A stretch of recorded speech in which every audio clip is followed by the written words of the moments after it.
2 ಪೂರ್ವಕಾಲ ವೃತ್ತಾಂತ ಅಧ್ಯಾಯ 32.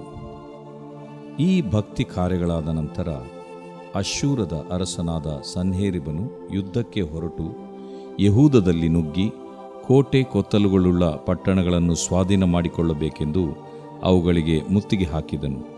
ದೇಶದೊಳಗೆ ನುಗ್ಗಿದ ಸನ್ಹೇರೀಬನು ಯೆರೂಸಲೇಮಿನ ಮೇಲೆಯೂ ಯುದ್ಧಕ್ಕಾಗಿ ಬರಬೇಕೆಂದಿರುವುದು ಹಿಜ್ಕೀಯನಿಗೆ ಗೊತ್ತಾಗಲು ಅವನು ಪಟ್ಟಣದ ಹೊರಗಿರುವ ಎಲ್ಲ ಬಾವಿಗಳನ್ನು ಮುಚ್ಚಿಸಬೇಕೆಂದು ಮನಸ್ಸು ಮಾಡಿ ತನ್ನ ಸರದಾರರ ಮತ್ತು ಶೂರರ ಮುಂದೆ ಆ ಪ್ರಸ್ತಾಪವನ್ನಿಟ್ಟು ಅವರ ಸಹಾಯವನ್ನು ಪಡಕೊಂಡನು. ಆಗ ಅನೇಕರು ಸೇರಿ, ಇಲ್ಲಿಗೆ ಬರುವ ಅಶ್ಶೂರದ ರಾಜರಿಗೆ ಬೇಕಾದಷ್ಟು ನೀರು ಯಾಕೆ ಸಿಕ್ಕಬೇಕು ಎಂದುಕೊಂಡು ಎಲ್ಲ ಬಾವಿಗಳನ್ನೂ ದೇಶ ಮಧ್ಯದಲ್ಲಿ ಹರಿಯುವ ಹಳ್ಳವನ್ನು ಮುಚ್ಚಿಬಿಟ್ಟರು. ಇದಲ್ಲದೆ ಅರಸನು ಧೈರ್ಯಗೊಂಡು ಅಲ್ಲಲ್ಲಿ ಬಿದ್ದು ಹೋದ ಪೌಳಿಗೋಡೆಯನ್ನು ಜೀರ್ಣೋದ್ಧಾರ ಮಾಡಿಸಿ ಅದರ ಮೇಲೆ ಬುರುಜುಗಳನ್ನೂ ಹೊರಗೆ ಇನ್ನೊಂದು ಗೋಡೆಯನ್ನು ಕಟ್ಟಿಸಿ ದಾವೀದ ನಗರದ ಮಿಲ್ಲೋ ಕೋಟೆಯನ್ನು ಭದ್ರಪಡಿಸಿ ಅನೇಕ ಆಯುಧಗಳನ್ನೂ ಗುರಾಣಿಗಳನ್ನೂ ಮಾಡಿಸಿದನು. ಅನಂತರ ಅವನು ಜನರ ಮೇಲೆ ಸೇನಾಪತಿಗಳನ್ನು ನೇಮಿಸಿ ಅವರನ್ನು ಊರು ಬಾಗಿಲಿನ ಬಯಲಿನಲ್ಲಿ ಕೂಡಿಸಿಕೊಂಡು ಅವರಿಗೆ, ಶೂರರಾಗಿರಿ, ಧೈರ್ಯದಿಂದಿರಿ, ಅಶ್ಶೂರದ ಅರಸನಿಗೂ ಅವನೊಂದಿಗಿರುವ ಆ ದೊಡ್ಡ ಗುಂಪಿಗೂ ಅಂಜಬೇಡಿರಿ, ಕಳವಳ ಪಡಬೇಡಿರಿ. ಅವನಿಗಿರುವ ಸಹಾಯಕ್ಕಿಂತ ನಮಗಿರುವ ಸಹಾಯವು ದೊಡ್ಡದು. ಅವನಿಗಿರುವ ಸಹಾಯವು ಮಾಂಸದ ತೋಳು, ನಮಗಾದರೂ ನಮ್ಮ ದೇವರಾದ ಯೆಹೋವನೇ. ಆತನು ನಮಗೆ ನೇರವಾಗಿ ಯುದ್ಧಗಳಲ್ಲಿ ನಮಗೋಸ್ಕರ ಕಾದಾಡುವನು ಎಂದು ಹೇಳಿ ಧೈರ್ಯಪಡಿಸಿದನು. ಜನರು ಯೆಹೂದದ ಅರಸನಾದ ಹಿಜ್ಕೀಯನ ಮಾತುಗಳನ್ನು ಕೇಳಿ ಭರವಸೆಯುಳ್ಳವರಾದರು. ಇದಾದ ಮೇಲೆ ಸರ್ವ ಸೇನೆಯೊಡನೆ ಲಾಕಿಷಿನ ಎದುರಿನಲ್ಲಿ ಪಾಳೆಯ ಮಾಡಿಕೊಂಡಿದ್ದ ಅಶ್ಶೂರದ ಅರಸನಾದ ಸನ್ಹೇರೀಬನು ತನ್ನ ಸೇವಕರನ್ನು ಯೆರೂಸಲೇಮಿಗೆ ಕಳುಹಿಸಿ ಅವರಿಂದ ಯೆಹೂದದ ಅರಸನಾದ ಹಿಜ್ಕೀಯನಿಗೂ ಯೆರೂಸಲೇಮಿನಲ್ಲಿದ್ದ ಎಲ್ಲ ಯೆಹೂದ್ಯರಿಗೂ, ಅಶ್ಶೂರದ ಅರಸನಾದ ಸನ್ಹೇರೀಬನ ಮಾತನ್ನು ಕೇಳಿರಿ. ನೀವು ಯಾವುದರ ಮೇಲೆ ಭರವಸವಿಟ್ಟು ಮುತ್ತಲ್ಪಡುವುದಕ್ಕಿರುವ ಯೆರೂಸಲೇಮಿನಲ್ಲಿ ನಿಂತಿದ್ದೀರಿ? ಹಿಜ್ಕೀಯನು, ನಮ್ಮ ದೇವರಾದ ಯೆಹೋವನು ಅಶ್ಶೂರದ ಅರಸನ ಕೈಯಿಂದ ನಮ್ಮನ್ನು ರಕ್ಷಿಸುವನು ಎಂಬ ನಂಬಿಕೆಯನ್ನು ನಿಮ್ಮಲ್ಲಿ ಹುಟ್ಟಿಸುವುದಕ್ಕೆ ಪ್ರಯತ್ನಿಸುತ್ತಿರುವುದು ನಿಮ್ಮನ್ನು ಹಸಿವೆ ನೀರಡಿಕೆಗಳಿಂದ ಸಾಯಿಸುವುದಕ್ಕೇ ಅಲ್ಲವೋ? ಆ ಹಿಜ್ಕೀಯನು ಒಂದೇ ಯಜ್ಞವೇದಿಯ ಮುಂದೆ ಆರಾಧನೆ ಮಾಡಿ ಅದರ ಮೇಲೆಯೇ ಧೂಪ ಹಾಕಬೇಕೆಂಬುದಾಗಿ ಯೆಹೂದ್ಯರಿಗೂ ಯೆರೂಸಲೇಮಿನವರಿಗೂ ಆಜ್ಞಾಪಿಸಿ ಆತನ ಪೂಜಾ ಸ್ಥಳಗಳನ್ನೂ ಯಜ್ಞವೇದಿಗಳನ್ನು ಹಾಳು ಮಾಡಿದನಲ್ಲ. ನಾನು ನನ್ನ ತಂದೆ ತಾತಂದಿರು ಎಲ್ಲ ದೇಶಗಳ ಜನಾಂಗಗಳಿಗೆ ಮಾಡಿದ್ದನ್ನು ಕೇಳಲಿಲ್ಲವೋ? ಆ ಜನಾಂಗಗಳ ದೇವತೆಗಳಿಗೆ ಅವರ ದೇಶವನ್ನು ನನ್ನ ಕೈಗೆ ಸಿಕ್ಕದಂತೆ ತಪ್ಪಿಸುವುದಕ್ಕೆ ಶಕ್ತಿ ಇತ್ತೋ? ನನ್ನ ತಂದೆ ತಾತಂದಿರು ನಾಶ ಮಾಡಿಬಿಟ್ಟ ಆ ಜನಾಂಗಗಳ ದೇವರುಗಳಲ್ಲಿ ಯಾವನು ತನ್ನ ಪ್ರಜೆಯನ್ನು ನನ್ನ ಕೈಯಿಂದ ಬಿಡಿಸುವುದಕ್ಕೆ ಸಮರ್ಥನಾಗಿದ್ದನು? ಹಾಗಾದರೆ ನಿಮ್ಮ ದೇವರು ನಿಮ್ಮನ್ನು ನನ್ನ ಕೈಗೆ ಸಿಕ್ಕದಂತೆ ತಪ್ಪಿಸಿ ಕಾಪಾಡುವುದಕ್ಕೆ ಶಕ್ತನಾಗಿರುವನೋ? ನೀವು ಹಿಜ್ಕೀಯನಿಂದ ಮರುಳಾಗಿ ಈ ಪ್ರಕಾರ ಮೋಸ ಹೋಗಬೇಡಿರಿ, ಅವನನ್ನು ನಂಬಲೂ ಬೇಡಿರಿ. ಯಾವ ರಾಜ್ಯ ಜನಾಂಗಗಳ ದೇವತೆಯಾದರೂ ತನ್ನ ಪ್ರಜೆಯನ್ನು ನನ್ನ ಮತ್ತು ನನ್ನ ಪೂರ್ವಿಕರ ಕೈಯಿಂದ ಬಿಡಿಸಲಾರದೆ ಹೋದ ಮೇಲೆ ನಿಮ್ಮ ದೇವರಂಥವನು ನಿಮ್ಮನ್ನು ನನ್ನ ಕೈಗೆ ಸಿಕ್ಕದಂತೆ ತಪ್ಪಿಸಬಲ್ಲನೇ ಎಂದು ಹೇಳಿಸಿದನು. ಸನ್ಹೇರೀಬನು ದೇವರಾದ ಯೆಹೋವನಿಗೂ ಆತನ ಸೇವಕನಾದ ಹಿಜ್ಕೀಯನಿಗೂ ವಿರೋಧವಾದ ಈ ಮೊದಲಾದ ಮಾತುಗಳನ್ನು ತನ್ನ ಸೇವಕರ ಮುಖಾಂತರ ಹೇಳಿ ಕಳುಹಿಸಿದ್ದಲ್ಲದೆ, ಇಸ್ರಾಯೇಲ್ ದೇವರಾದ ಯೆಹೋವನನ್ನು ನಿಂದಿಸಿ ದೂಷಿಸುವುದಕ್ಕಾಗಿ ಅನ್ಯ ದೇಶಗಳವರ ದೇವರುಗಳು ತಮ್ಮ ಜನರನ್ನು ನನ್ನ ಕೈಯಿಂದ ಬಿಡಿಸಲಾರದೆ ಹೋದಂತೆ ಹಿಜ್ಕೀಯನ ದೇವರು ತನ್ನ ಪ್ರಜೆಯನ್ನು ನನ್ನ ಕೈಯಿಂದ ಬಿಡಿಸಲಾರನು ಎಂಬುದಾಗಿ ಪತ್ರದಲ್ಲಿ ಬರೆದು ಕಳುಹಿಸಿದನು. ಯೆರೂಸಲೇಮಿಗೆ ಬಂದ ಆ ಅಶ್ಶೂರ್ಯರು ಗೋಡೆಯ ಮೇಲಿದ್ದ ಜನರನ್ನು ಬೆದರಿಸಿ ಅಂಜಿಸಿ ಪಟ್ಟಣವನ್ನು ಸ್ವಾಧೀನ ಮಾಡಿಕೊಳ್ಳುವುದಕ್ಕಾಗಿ ಯೆರೂಸಲೇಮಿನ ದೇವರು ಮನುಷ್ಯರ ಕೈಕೆಲಸವಾಗಿರುವ ಅನ್ಯ ದೇಶಗಳವರ ದೇವತೆಗಳಿಗೆ ಸಮಾನನಾಗಿರುವನೋ ಎಂಬಂತೆ ಆತನ ವಿಷಯದಲ್ಲಿ ಗಟ್ಟಿಯಾಗಿ ಕೂಗುತ್ತಾ ಅವರೊಡನೆ ಯೂದಾಯ ಭಾಷೆಯಲ್ಲಿ ಮಾತಾಡಿದರು. ಈ ಕಾರಣದಿಂದ ಅರಸನಾದ ಹಿಜ್ಕೀಯನು, ಆಮೋಚನ ಮಗನಾದ ಯೆಶಾಯನೆಂಬ ಪ್ರವಾದಿಯು ಪರಲೋಕಕ್ಕೆ ಮೊರೆಯಿಟ್ಟು ಪ್ರಾರ್ಥಿಸಲು ಯೆಹೋವನು ದೂತನನ್ನು ಕಳುಹಿಸಿ ಅಶ್ಶೂರದ ಅರಸನ ದಂಡಿನಲ್ಲಿದ್ದ ಎಲ್ಲ ಶೂರರನ್ನೂ ನಾಯಕರನ್ನೂ ಅಧಿಪತಿಗಳನ್ನೂ ಸಂಹರಿಸಿದನು. ಅರಸನು ನಾಚಿಕೆಯಿಂದ ತನ್ನ ದೇಶಕ್ಕೆ ಹಿಂದಿರುಗಬೇಕಾಯಿತು. ಅಲ್ಲಿ ಅವನು ತನ್ನ ದೇವರ ಗುಡಿಗೆ ಹೋಗಿದ್ದಾಗ ಅವನ ಸ್ವಂತ ಮಕ್ಕಳೇ ಅವನನ್ನು ಕತ್ತಿಯಿಂದ ಕೊಂದರು. ಹೀಗೆ ಯೆಹೋವನು ಹಿಜ್ಕೀಯನನ್ನು, ಯೆರೂಸಲೇಮಿನವರನ್ನು ಅಶ್ಶೂರದ ಅರಸನಾದ ಸನ್ಹೇರೀಬನ ಕೈಗೂ ಸುತ್ತಣ ಎಲ್ಲ ಶತ್ರುಗಳ ಕೈಗೂ ಸಿಕ್ಕದಂತೆ ತಪ್ಪಿಸಿ ಕಾಪಾಡುತ್ತಿದ್ದನು. ಅನೇಕರು ಯೆಹೋವನಿಗೋಸ್ಕರ ಕಾಣಿಕೆಗಳನ್ನು, ಯೆಹೂದ್ಯರ ಅರಸನಾದ ಹಿಜ್ಕೀಯನಿಗೋಸ್ಕರ ಶ್ರೇಷ್ಠ ವಸ್ತುಗಳನ್ನೂ ತೆಗೆದುಕೊಂಡು ಬಂದರು. ಅಂದಿನಿಂದ ಎಲ್ಲ ಜನಾಂಗಗಳವರು ಹಿಜ್ಕೀಯನನ್ನು ಬಲು ದೊಡ್ಡವನೆಂದು ಎಣಿಸುತ್ತಿದ್ದರು. ಆ ಕಾಲದಲ್ಲಿ ಹಿಜ್ಕೀಯನು ಮರಣಕರ ರೋಗದಲ್ಲಿ ಬಿದ್ದನು. ಆಗ ಅವನು ದೇವರನ್ನು ಪ್ರಾರ್ಥಿಸಲು ಆತನು ಸದುತ್ತರವನ್ನು ದಯಪಾಲಿಸಿ ಅವನಿಗೆ ಒಂದು ಗುರುತನ್ನು ಅನುಗ್ರಹಿಸಿದನು. ಆದರೆ ಹಿಜ್ಕೀಯನು ಈ ಉಪಕಾರಕ್ಕೆ ತಕ್ಕಂತೆ ನಡೆಯದೆ ಅಹಂಕಾರಿಯಾದದರಿಂದ ಯೆಹೂದದ ಮೇಲೆಯೂ ಯೆರೂಸಲೇಮಿನ ಮೇಲೆಯೂ ದೇವಕೋಪ ಉಂಟಾಯಿತು. ಹಿಜ್ಕೀಯನು ತನ್ನ ಗರ್ವವನ್ನು ಬಿಟ್ಟು ಯೆರೂಸಲೇಮಿನವರೊಡನೆ ತನ್ನನ್ನು ತಗ್ಗಿಸಿಕೊಂಡದ್ದರಿಂದ ಅವನ ಜೀವಮಾನದಲ್ಲಿ ಯೆಹೋವನ ಕೋಪವು ಅವರ ಮೇಲೆ ಬರಲಿಲ್ಲ. ಹಿಜ್ಕೀಯನಿಗೆ ಅತ್ಯಧಿಕವಾದ ಧನ ಘನತೆಗಳು ಒದಗಿದವು. ಅವನು ಬೆಳ್ಳಿ, ಬಂಗಾರ, ರತ್ನ, ಪರಿಮಳ ದ್ರವ್ಯ, ಗುರಾಣಿ ಮುಂತಾದ ಶ್ರೇಷ್ಠಾಯುಧ ಇವುಗಳನ್ನಿಡುವುದಕ್ಕೋಸ್ಕರ ಭಂಡಾರಗಳನ್ನು, ಧಾನ್ಯ, ದ್ರಾಕ್ಷಾರಸ, ಎಣ್ಣೆ ಇವುಗಳನ್ನು ಸಂಗ್ರಹಿಸುವುದಕ್ಕೋಸ್ಕರ ಉಗ್ರಾಣಗಳನ್ನು, ಆಯಾ ಜಾತಿಯ ಪಶುಗಳಿಗೋಸ್ಕರ ಕೊಟ್ಟಿಗೆಗಳನ್ನು, ಆಡು ಕುರಿಗಳಿಗೋಸ್ಕರ ಹಟ್ಟಿಗಳನ್ನು ಸಿದ್ಧ ಮಾಡಿಸಿಕೊಂಡನು. ಇದಲ್ಲದೆ ಪಟ್ಟಣಗಳನ್ನು ಕಟ್ಟಿಸಿ ದನ ಕುರಿಗಳ ದೊಡ್ಡ ಹಿಂಡುಗಳನ್ನು ಸಂಪಾದಿಸಿಕೊಂಡನು. ದೇವರು ಅವನಿಗೆ ಕೊಟ್ಟ ಸಂಪತ್ತು ಅಪರಿಮಿತವಾದದ್ದು.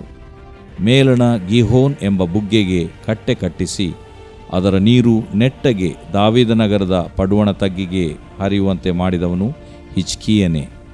ಅವನು ತನ್ನ ಎಲ್ಲ ಕಾರ್ಯಗಳಲ್ಲಿಯೂ ಸಾರ್ಥಕನಾದನು. ಆದದರಿಂದ ಅವನ ದೇಶದಲ್ಲುಂಟಾದ ಅದ್ಭುತದ ವಿಷಯವನ್ನು ವಿಚಾರಿಸುವುದಕ್ಕಾಗಿ ಬಾಬೆಲಿನ ಪ್ರಭುಗಳ ರಾಯಭಾರಿಗಳು ಅವನ ಬಳಿಗೆ ಬಂದಾಗ ದೇವರು ಅವನನ್ನು ಪರೀಕ್ಷಿಸುವುದಕ್ಕೂ ಅವನ ಸರ್ವಾಂತರ್ಯವನ್ನು ತಿಳಿದುಕೊಳ್ಳುವುದಕ್ಕೂ ಅವನನ್ನು ಕೈಬಿಟ್ಟನು. ಹಿಜ್ಕೀಯನ ಉಳಿದ ಚರಿತ್ರೆಯೂ ಅವನ ಭಕ್ತಿ ಕಾರ್ಯಗಳು ಆಮೋಚನ ಮಗನಾದ ಯೆಶಾಯನ ದರ್ಶನ ಗ್ರಂಥದಲ್ಲಿಯೂ ಯೆಹೂದ್ಯರ ಮತ್ತು ಇಸ್ರಾಯೇಲ್ಯರ ರಾಜಗ್ರಂಥದಲ್ಲಿಯೂ ಬರೆದಿರುತ್ತವೆ. ಹಿಜ್ಕೀಯನು ಪಿತೃಗಳ ಬಳಿಗೆ ಸೇರಲು ಅವನ ಶವವನ್ನು ದಾವೀದ ವಂಶದವರ ಕುಟುಂಬ ಸ್ಮಶಾನ ಭೂಮಿಯ ದಿಬ್ಬದ ಮೇಲೆ ಸಮಾಧಿ ಮಾಡಿದರು.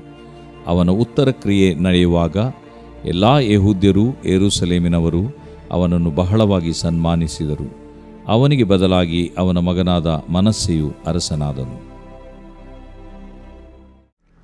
ದೇವರು ಪ್ರೀತಿಸುವ ಪ್ರೀತಿಯ ಬಿಗ್ ಜೆ ಟಿವಿ ಪ್ರಿಯ ವೀಕ್ಷಕರಿಗೆ ನಮ್ಮ ಕರ್ತನಾದ ಯೇಸು ಕ್ರಿಸ್ತನ ಹೆಸರಿನಲ್ಲಿ ನಿಮ್ಮನ್ನು ವಂದಿಸಿ ಸ್ವಾಗತ ಬಯಸ್ತಿದ್ದೇವೆ. ಬನ್ನಿರಿ, ಇಂದು ನಾವು ಒಟ್ಟಾಗಿ ದೇವರ ಅಮೂಲ್ಯ ವಾಕ್ಯವನ್ನು ಅಧ್ಯಯನ ಮಾಡಿಕೊಳ್ಳೋಣ.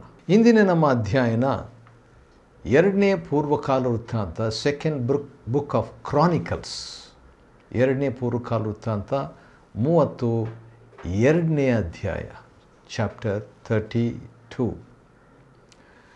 31ನೇ ಅಧ್ಯಾಯದಲ್ಲಿ ನಡೆದಂಥದ್ದು ನೆನಪಿಗೆ ತಂದುಕೊಡೋಣ. ಅದೇನೆಂದರೆ, ಹಿಜ್ಕೀಯನು, ಅವನ ತಂದೆ ಅಹಜ್ಯನು, ಅವನ ನಿಮಿತ್ತವಾಗಿ ದೇಶವೆಲ್ಲ ನಾಶವಾಗಿ ದೇವರಿಗೆ ವಿರುದ್ಧವಾದಂಥ ರೀತಿಯಲ್ಲಿ ಒಂದು ಹಿನ್ನೆಲೆ, ಮತ್ತು ಹಿಜ್ಕೀಯನ ತಂದೆ ದೇವರ ಆಲಯವನ್ನೇ ಮುಚ್ಚಿಬಿಟ್ಟನು. ಇರೋದು ಒಂದೇ ಆಲಯ, ಅದನ್ನು ಕೂಡ ಅವನು ಮುಚ್ಚಿಬಿಟ್ಟನು, ಸೊಲೊಮೋನ್ ಕಟ್ಟಿದಂಥ ಆಲಯ.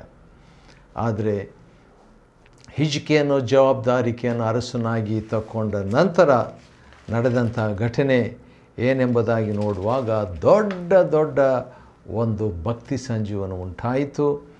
ಮತ್ತು ಪಸ್ಕ ಹಬ್ಬವನ್ನು ಕೂಡ ಆಚರಣೆ ಮಾಡಿದರು. ಯಾಕಂದರೆ ಸೊಲೊಮೋನನ ಕಾಲದಿಂದ ಯೆರೂಸಲೇಮಿನಲ್ಲಿ ಅಂಥ ಒಂದು ಉತ್ಸಾಹವು ನಡೆದಿದ್ದಿಲ್ಲ. ಅಂಥ ಒಂದು ದೊಡ್ಡ ಉತ್ಸಾಹ ಹಿಜ್ಕೀಯನ ಕಾಲದಲ್ಲಿ ನಡೀತು ಎಂಬುದಾಗಿ ನಾವು ನೋಡ್ತೇವೆ. ದೊಡ್ಡ ದೊಡ್ಡ ಒಂದು ಸುಧಾರಣೆ.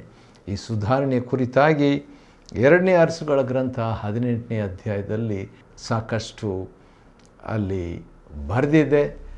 ಮೋಶೆ ಮಾಡಿದಂಥ ತಾಮ್ರ ಸರ್ಪವನ್ನು ಕೂಡ ಹಿಜ್ಕೀಯನು ತೆಗೆದು ಹಾಕಿದನು, ಸುಟ್ಟುಬಿಟ್ಟನು. ಯಾಕಂದರೆ ಜನರು ಮೋಶೆ ಅಂತ ಹೇಳಿದ ತಕ್ಷಣ ಮೋಶೆ ಮಾಡಿದ ಅಂತ ಅದನ್ನು ಪೂಜಿಸಲಿಕ್ಕೆ ಪ್ರಾರಂಭ ಮಾಡಿದ್ರಾದರೆ ಹಿಜ್ಕೀಯನು ಅದಕ್ಕೆಲ್ಲ ಲಕ್ಷ್ಯ ಕೊಡದೆ ಅವನು ದೊಡ್ಡ ದೊಡ್ಡ ಪ್ರಮಾಣದಲ್ಲಿ ಒಂದು ಭಕ್ತಿ ಸಂಜೀವನವನ್ನು ದೇಶಾದ್ಯಂತ ತಗೊಂಡು ಬಂದನು.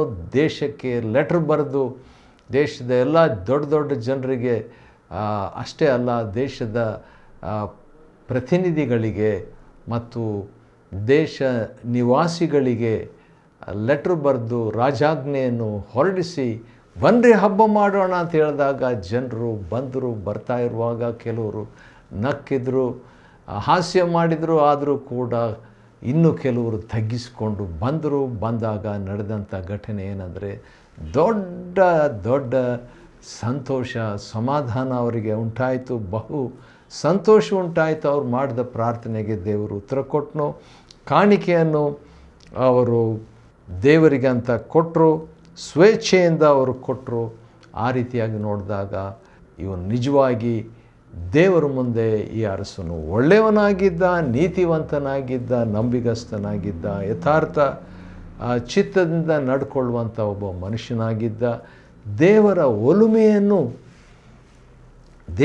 ಒಲುಮೆಯನ್ನು ಪಡ್ಕೋಬೇಕು ಎಂಬಂಥದ್ದು ಈ ಹಿಜ್ಕೀಯನ ಒಂದು ಆಶೆಯಾಗಿತ್ತು. ಈ ರೀತಿಯಾಗಿ ಭಕ್ತಿ ಕಾರ್ಯಗಳು ನಡೀತಾ ಇದ್ದಾಗ ಏನಾಯಿತು, ಒಂದು ಕಥೆಯಲ್ಲಿ ತಿರುವು. ಏನಂದರೆ ಈಗ ಒಂದು ಕಡೆ ಭಕ್ತಿ, ಒಂದು ಕಡೆ ದೇವರೊಂದಿಗೆ ಒಂದು ಸಂಧಾನವಾದಂಥ ಒಂದು ಪರಿಸ್ಥಿತಿ, ಸಮಾಧಾನ, ಸಂತೋಷ, ಹಬ್ಬ, ಉತ್ಸಾಹ ಈ ರೀತಿಯಾಗಿ ಇದ್ದಾಗ ಇನ್ನೊಂದು ಕಡೆ ವೈರಿಯ ಒಂದು ದಾಳಿ. ಹೌದು, ಅಶ್ಶೂರ್ಯದ ಅರಸನಾದ ಸನ್ಹೆರೀಬನು ಬರ್ತಾನೆ. ಬಂದುಬಿಟ್ಟು ಯಹೂದದಲ್ಲಿ ನುಗ್ಗಿ ಕೋಟೆ ಕೊತ್ತಲುಗಳುಳ್ಳ ಪಟ್ಟಣಗಳನ್ನು ಸ್ವಾಧೀನ ಮಾಡಿಕೊಳ್ಳಬೇಕೆಂದು ಅವನು ಯತ್ನಿಸ್ತಾ ಇದ್ದಂಥ ವೇಳೆಯಲ್ಲಿ ಹಿಜ್ಕೀಯನು ಮಾಡಿದಂಥ ಒಂದು ಸಂಗತಿ ಏನಂದರೆ ತನ್ನ ಜನರಿಗೆ ಉತ್ತೇಜನ ಕೊಡ್ತಾನೆ. ಅವನಿಗಿರುವ ಜನರಿಗಿಂತಲೂ ನಮಗಿರುವ ಸಹಾಯವು ದೊಡ್ಡದು. ಯಾಕಂದರೆ ದೇವರು ನಮ್ಮ ಕಡೆ ಇದ್ದಾನೆ. ಅವನಿಗಿರುವ ಸಹಾಯವು ಮಾಂಸ ತೋಳು, ಆದರೆ ನಮಗಾದರೂ ನಮ್ಮ ದೇವರಾದ ಯೆಹೋವನೇ ಇದ್ದಾನೆ ಎಂಬುದಾಗಿ 2ನೇ ಪೂರ್ವಕಾಲ ವೃತ್ತಾಂತ 32:8 ಹಿಜ್ಕೀಯನು ಒಂದು ಘೋಷಣೆ ಮಾಡಿದ್ದ ಮಾತುಗಳ ನಿಮಿತ್ತವಾಗಿ ಆ ಜನರು, ಯಹೂದದವರು ಬಲ ಹೊಂದ್ತಾರೆ, ಭರವಸೆ ಉಳ್ಳವರಾಗ್ತಾರೆ. ಅಂಥ ಸಂದರ್ಭದಲ್ಲಿ ಏನಾಗ್ತದೆ ಅಂತ ನೋಡುವಾಗ ವೈರಿ ಕೂಡ ಬಂದು ತಲೆ ಹಾಕಿ ಜನರನ್ನು ಗಲಿಬಿಲಿಗೊಳಿಸ್ಬೇಕಂತ ಹೇಳ್ಬಿಟ್ಟು, ನಿಮ್ಮ ಹಿಜ್ಕೀಯನು ಒಂದೇ ಯಜ್ಞವೇದಿ ಇರಬೇಕಂತೆ 12ನೇ ವಚನ. ಅದು ಗೊತ್ತಾಗ್ಬಿಟ್ಟಿದೆ ನೋಡಿ. ನನಗೆ ಆಶ್ಚರ್ಯ ಏನಂದರೆ ಈ ಅಶ್ಶೂರ್ಯದ ಅರಸನಾದಂಥ ಸನ್ಹೆರೀಬನು, ಇವನಿಗೆ ಸ್ವಲ್ಪ ಹಿಜ್ಕೀಯನ ಬಗ್ಗೆ ಗೊತ್ತಿತ್ತಂತೆ, ಸ್ಟಡಿ ಮಾಡಿದ್ದಾನೆ. ಅದರಲ್ಲಿಯೂ ಹಿಜ್ಕೀಯನ ಒಂದು ಧಾರ್ಮಿಕತ್ವ ಅಥವಾ ಆತ್ಮಿಕತ್ವ ಗೊತ್ತಿತ್ತು. ಯಾಕಂತ ಹೇಳಿದರೆ ಹಿಜ್ಕೀಯನ ಏನು ಮಾಡ್ದ, ಒಂದೇ ಯಜ್ಞವೇದಿಯ ಮುಂದೆ ಆರಾಧನೆ ಮಾಡಿ ಅದರ ಮೇಲೇನೇ ಧೂಪ ಹಾಕಬೇಕು ಅಂತ ಹೇಳ್ಬಿಟ್ಟು ಈ ಯಹೂದ್ಯರಿಗೂ ಯೆರೂಸಲೇಮಿನವರಿಗೆ ಆಜ್ಞಾಪಿಸಿ ಆತನ ಪೂಜಾ ಸ್ಥಳಗಳನ್ನು, ಯಜ್ಞವೇದಿಗಳನ್ನು ಹಾಳು ಮಾಡಿದನಲ್ಲ, ಬೇರೆ ದೇವರ ವಾಕ್ಯದಲ್ಲಿ, ಧರ್ಮಶಾಸ್ತ್ರದಲ್ಲಿ ಇಲ್ಲದಂಥದ್ದನ್ನು ಎಲ್ಲ ತೆಗೆದು ಹಾಕಿದ, ಒಂದು ಶುದ್ಧೀಕರಣವನ್ನು ತಂದಿದ್ದ. ಅದು ಈ ಸನ್ಹೆರೀಬನಿಗೆ ಗೊತ್ತಿತ್ತಂತೆ. ಸನ್ಹೆರೀಬನು ಅವನಿಗೆ ಗೊತ್ತಿತ್ತಂತ್ರಿ. ಅವನು ಬಂದು ಜನರಿಗೆ ಒಂದು ಗಲಿಬಿಲಿಯನ್ನು ಉಂಟು ಮಾಡಲಿಕ್ಕೆ ಪ್ರಯತ್ನ ಮಾಡಿದಾಗ ಮುಂದೆ ಏನಾಯಿತು ಅಂತ ನೋಡಿದಾಗ ಒಬ್ಬರಿಗಿಂತಲೂ ಇಬ್ಬರು ಲೇಸು. ಹೌದು, ಅರಸನಾದ ಹಿಜ್ಕೀಯನಿದ್ದಾನೆ ಮತ್ತು ಅವನ ಜೊತೆಯಲ್ಲಿ ಆಮೋಚನ ಮಗನಾದ ಯೆಶಾಯನು, ಪ್ರವಾದಿ, ಪ್ರಾಫೆಟ್ ಆಫ್ ಗಾಡ್. ಇಬ್ಬರು ಪರಲೋಕಕ್ಕೆ ಮೊರೆಯಿಟ್ಟು ಪ್ರಾರ್ಥಿಸಿದರು. ಇಬ್ಬರು ಪ್ರೇಯರ್ ಮಾಡಿ, ಇವನು ಒಬ್ಬನೇ ಸುಧಾರಣೆ ಸಾಕಾಗಿತ್ತು. ರಾಜ ಹಿಜ್ಕೀಯನು ದೊಡ್ಡ ಪ್ರಮಾಣದಲ್ಲಿ ದೊಡ್ಡ ರೀತಿಯಲ್ಲಿ ಉತ್ಸಾಹ, ದೇವರ ಕಡೆಗೆ ಹಿಂದಿರುಗುವಿಕೆ, ಶುದ್ಧೀಕರಣ ಪುನಃಸ್ಥಾಪನೆ ಇವೆಲ್ಲ ಆಯಿತು. ಈಗ ಯೆಶಾಯನು ಕೂಡ ಸೇರ್ಕೊಂಡ್ಬಿಟ್ಟಿದ್ದಾನೆ. ಯೆಶಾಯನೆಂಬ ಆ ಪ್ರವಾದಿಯು ಪರಲೋಕಕ್ಕೆ ಮೊರೆಯಿಟ್ಟು ಪ್ರಾರ್ಥಿಸಲು ಯೆಹೋವನು ದೂತನನ್ನು ಕಳುಹಿಸಿ ಅಶ್ಶೂರದ ಅರಸನ ದಂಡಿನಲ್ಲಿದ್ದ ಎಲ್ಲ ಶೂರರ ಮೇಲೆ ಜಯವನ್ನು ದೇವರು ಅದ್ಭುತವಾದ ರೀತಿಯಲ್ಲಿ, ಆಶ್ಚರ್ಯವಾದ ರೀತಿಯಲ್ಲಿ ಒದಗಿಸಿಕೊಡ್ತಾನೆ ರೀ. ಹೌದು, ಅಷ್ಟು ಧೈರ್ಯವಾಗಿ ಮಾತನಾಡಿದಂಥ ಸನ್ಹೆರೀಬನು ಈಗ ಸೋತು ಹೋಗ್ತಾನೆ, ನಾಚಿಕೆಯಿಂದ ಹಿಂದಿರುಗಿ ಹೊರಟು ಹೋಗ್ತಾನೆ. ಅವನೇ ಯುದ್ಧಕ್ಕೆ ಬಂದಿದ್ದು, ಇವ್ರೇನು ಯುದ್ಧಕ್ಕೆ ಹೋಗಲಿಲ್ಲ. ಇವ್ರು ಸುಮ್ಮನೆ ಇದ್ದಾಗ ಅವನಾಗಿಯೇ ಬಂದು ಸ್ವಾಧೀನ ಮಾಡಿಕೊಂಡು ನುಗ್ಗಿ ದೇಶದೊಳಗೆ ನುಗ್ಗಿದ್ದು. ಈಗ ಅಪಜಯ ಹೊಂದಿದವನಾಗಿ ಹೊರಟು ಹೋಗ್ತಾನೆ. ಅವನ ಸ್ವಂತ ಮಕ್ಕಳೇ ಆ ಅರಸನನ್ನು, ಅಂದರೆ ಆ ವೈರಿಯನ್ನು, ಸನ್ಹೆರೀಬನನ್ನು ಸಂಹಾರ ಮಾಡಿಬಿಡ್ತಾರೆ. ಈ ರೀತಿಯಾಗಿ ನೋಡಿದಾಗ ಹಿಜ್ಕೀಯನಿಗೋಸ್ಕರವಾಗಿ ಶ್ರೇಷ್ಠ ವಸ್ತುಗಳನ್ನು ತೆಗೆದುಕೊಂಡು ಬಂದರು. ಅಂದಿನಿಂದ ಎಲ್ಲ ಜನಾಂಗಗಳವರು ಹಿಜ್ಕೀಯನನ್ನು ಬಲು ದೊಡ್ಡವನೆಂದು ಎಣಿಸಿದರು. ಅಬ್ರಹಾಮನ ಒಂದು ಆಶೀರ್ವಾದ ಏನಂದರೆ, ನಿನ್ನ ಹೆಸರು ಪ್ರಖ್ಯಾತಿಗೆ ತರುವೇನು ಅಂತ ಹೇಳ್ಬಿಟ್ಟು. ಇಲ್ಲಿ ಅಬ್ರಹಾಮನ ಪುತ್ರನಾಗಿರುವಂಥ, ಅಂದರೆ ಆ ಸಂತಾನದಲ್ಲಿ ಬಂದಂಥ ಈ ಹಿಜ್ಕೀಯನು ಈಗ ಬಲು ದೊಡ್ಡವನಾಗಿ ಇದ್ದಾನೆ ಎಂಬುದಾಗಿ ಪವಿತ್ರಾತ್ಮನು 2ನೇ ಪೂರ್ವಕಾಲ ವೃತ್ತಾಂತದ 32-23ನೇ ವಚನದಲ್ಲಿ ಬರೆದಿರುವಂಥದ್ದು. ಆ ವಾಕ್ಯ ಆದಿಕಾಂಡ 12 ಅಲ್ಲಿ ದೇವರು ವಾಗ್ದಾನ ಮಾಡಿದ ನೆನಪಾಯಿತು. ಹೀಗಿದ್ದಾಗ ಒಂದಿನ ಹಿಜ್ಕೀಯನು ಮರಣಕರವಾದಂಥ ವ್ಯಾಧಿಗೆ ಒಳಪಡ್ತಾನೆ ರೀ. ಹಿಜ್ಕೀಯನು ಮರಣಕರ ರೋಗದಲ್ಲಿ ಬಿದ್ದನು. ಆಗ ಅವನು ದೇವರನ್ನು ಪ್ರಾರ್ಥಿಸಲು 24ನೇ ವಚನ, 2 Chronicles 32:24. ನೋಡಿ, ರೋಗ ಬಂದಾಗ, ಮರಣಕರವಾದಂಥ ರೋಗ ಬಂದಾಗ ಅವನು ಪ್ರಾರ್ಥನೆ ಮಾಡ್ತಾನೆ. ಸ್ವಲ್ಪ ಹಿಂದೆ ನೀವು ನೋಡಿದಾಗ ಒಬ್ಬ ಅರಸನು ಆಹಾಬನು, ಅವನು ರೋಗದಲ್ಲಿ ಬಿದ್ದಾಗ ಏನು ಮಾಡ್ತಾನೆ, ಅವನು ಆ ದೇವರನ್ನು ಹುಡುಕದೇ ಹೋಗ್ತಾನೆ. ಹೌದು, ವೈದ್ಯರಿದ್ದಾರೆ, ದೇವ್ರಿಗೆ ಸ್ತೋತ್ರವಾಗಲಿ. ಆದರೂ ಕೂಡ ಹಳೆ ಒಡಂಬಡಿಕೆಯ ಈ ಭಕ್ತಾದಿಗಳ ಬಗ್ಗೆ ನಾವು ನೋಡುವಾಗ ಭಾಳ ಆಶ್ಚರ್ಯ. ಆಗ ದೇವರನ್ನು ಪ್ರಾರ್ಥಿಸಲು, ಯಾಕಂದರೆ ಮರಣಕರವಾದ ಅಂತ ಹೇಳಿದಾಗ ವೈದ್ಯರು ಕೂಡ ಆಗದಂಥ ಒಂದು ಸ್ಥಿತಿಯಲ್ಲಿದ್ದಾಗ ದೇವರು ಅಂಥೇಳ್ಬಿಟ್ಟು ದೇವರನ್ನು ಪ್ರಾರ್ಥಿಸಲು ದೇವರು ಸದುತ್ತರವನ್ನು ದಯಪಾಲಿಸಿ ಹಿಜ್ಕೀಯನಿಗೆ ಒಂದು ಗುರುತನ್ನು ಕೂಡ ಅನುಗ್ರಹಿಸ್ತಾನಂತ್ರಿ ದೇವರು.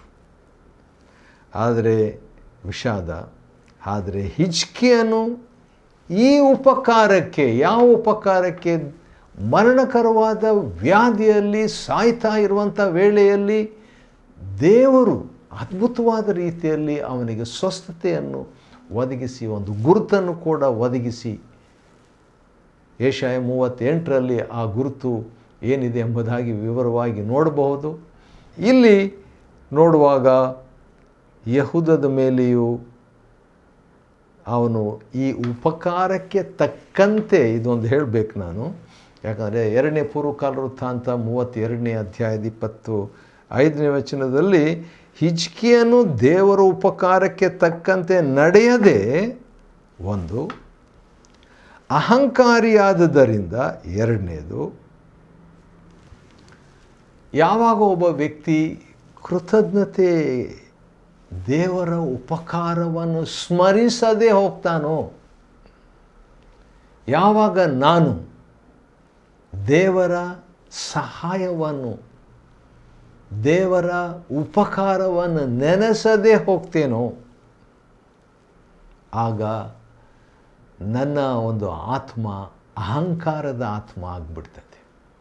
ಅದನ್ನೇ ನಾವು ಹಿಜ್ಕೀಯನ ಜೀವನದಲ್ಲಿ ನೋಡ್ತೀವಿ. ದೊಡ್ಡ ಪ್ರಮಾಣದಲ್ಲಿ ದೇವರವರನ್ನು, ಆ ಹಿಜ್ಕೀಯನನ್ನು ಉಪಯೋಗ ಮಾಡಿದನು. ದೇಶಕ್ಕೆ ಒಂದು ಭಕ್ತಿ ಸಂಜೀವನವನ್ನು ತರುವುದಕ್ಕೆ ಇವನು ಒಬ್ಬ ಸಾಧನೆಯಾಗಿ ಇದ್ದಂಥ ವೇಳೆಯಲ್ಲಿ ದೇವರು ಒಂದು ಅದ್ಭುತವಾದ ರೀತಿಯಲ್ಲಿ ಒಬ್ಬ ಒಳ್ಳೆಯ ಸ್ನೇಹಿತನನ್ನು ಯೆಶಾಯನನ್ನು ಕೂಡ ಕಳಿಸ್ಕೊಡ್ತಾನೆ. ಹಿಜ್ಕೀಯನು ಯೆಶಾಯನು ಇಬ್ಬರು ಪ್ರಾರ್ಥನೆ ಮಾಡಿದಾಗ ಏನಾಗ್ತದೆ, ಪರಲೋಕಕ್ಕೆ ಮೊರೆ ಇಟ್ಟು ಪ್ರಾರ್ಥಿಸಲು ದೇವರು ಅದ್ಭುತವಾದ ರೀತಿಯಲ್ಲಿ ವೈರಿಯ ಮೇಲೆ ಅಂದರೆ ಸನ್ಹೆರೀಬನ ಮೇಲೆ ಜಯವನ್ನು ಆಶ್ಚರ್ಯವಾಗಿ ಕೊಟ್ಟ ನಂತರ ಕೂಡ ದೇವರ ಉಪಕಾರಕ್ಕೆ ತಕ್ಕಂತೆ ನಡೆಯದೆ ಇವನು ಅಹಂಕಾರಿಯಾದುದರಿಂದ ಯೆಹೂದದ ಮೇಲೆಯೂ ಯೆರೂಸಲೇಮಿನ ಮೇಲೆಯೂ ದೇವಕೋಪ ಉಂಟಾಯಿತು. ಒಬ್ಬ ನಾಯಕನು ಕೃತಜ್ಞತೆ ಇಲ್ಲದವನಾಗಿ ಅಹಂಕಾರಿಯಾದಾಗ ನಡೆಯುವಂಥ ಎರಡು ಸಂಗತಿಗಳು ಏನಂತ ಹೇಳ್ಬಿಟ್ಟು ನೋಡ್ತೀವಿ ಇಲ್ಲಿ. ದೇವರ ಕೋಪ ಯೆಹೂದದ ಮೇಲೆಯೂ ಯೆರೂಸಲೇಮಿನ ಮೇಲೆಯೂ ದೈವ ಕೋಪ ಉಂಟಾಯಿತು. ಆದರೆ ದೇವ್ರಿಗೆ ಸ್ತೋತ್ರವಾಗಲಿ, ಹಿಜ್ಕೀಯನು ತನ್ನ ಗರ್ವವನ್ನು ಬಿಟ್ಟು, ನನಗಿಷ್ಟ ಅದು, ಯಾಕಂದರೆ 26ನೇ ವಚನ, ಗರ್ವ ನಮ್ಮನ್ನು ಅಂಟ್ಕೊಂಡಿರ್ತದೆ, ಆ ಗರ್ವವನ್ನು ಬಿಟ್ಟು ಯೆರೂಸಲೇಮಿನವರೊಡನೆ ತನ್ನನ್ನು ತಗ್ಗಿಸಿಕೊಂಡದ್ದರಿಂದ.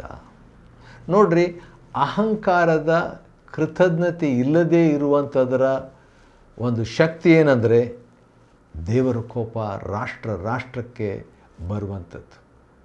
ಆದರೆ ಅಹಂಕಾರವನ್ನು ಬಿಟ್ಟು ತಗ್ಗಿಸಿಕೊಳ್ಳುವಾಗ ನಡೆದಂಥ ಒಂದು ಘಟನೆ 26ನೇ ವಚನ 32ನೇ ಅಧ್ಯಾಯ 2ನೇ ಪೂರ್ವಕಾಲ ವೃತ್ತಾಂತ.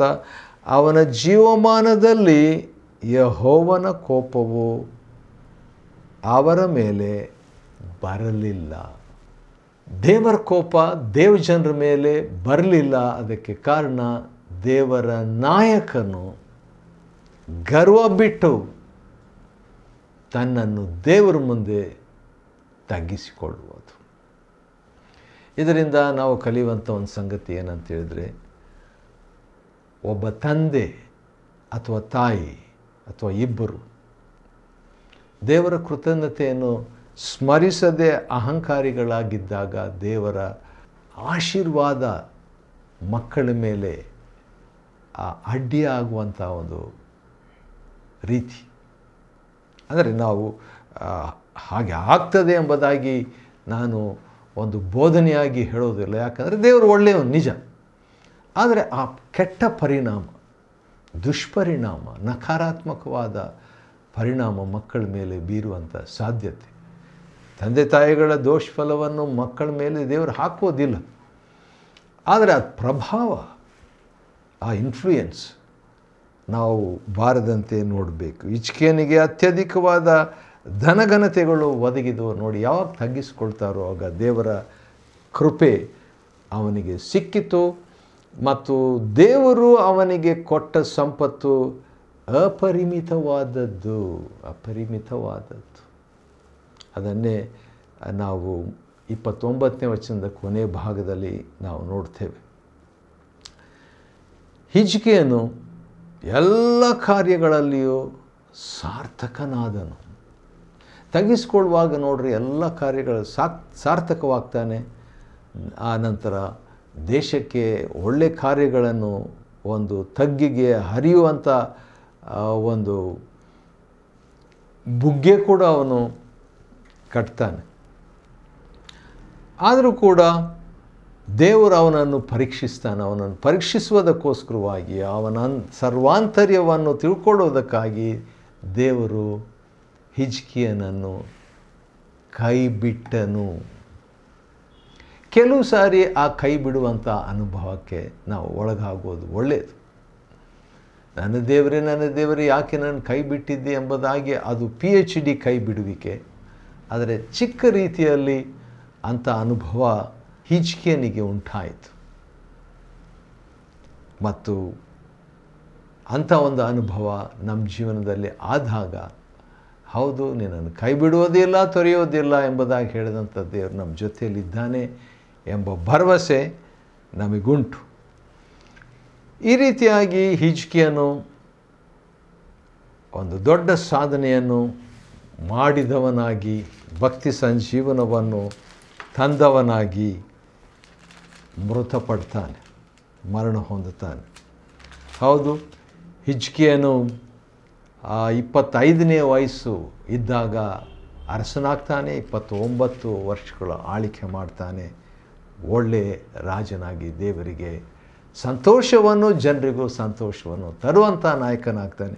ಹಾಗೆ ನಾವು ಕೂಡ ಇರುವಂತೆ ದೇವರು ಸಹಾಯ ಮಾಡಲಿ. 2ನೇ ಪೂರ್ವಕಾಲ ವೃತ್ತಾಂತ ಮತ್ತು 32ನೇ ಅಧ್ಯಾಯವನ್ನು ಅಧ್ಯಯನ ಮಾಡಿಕೊಳ್ಳುವಂತೆ ದೇವರು ಕೊಟ್ಟ ಕೃಪೆಗಾಗಿ ಆತನಿಗೆ ಸ್ತೋತ್ರವಾಗಲಿ. ದೇವರು ನಿಮ್ಮನ್ನು ಆಶೀರ್ವದಿಸಲಿ.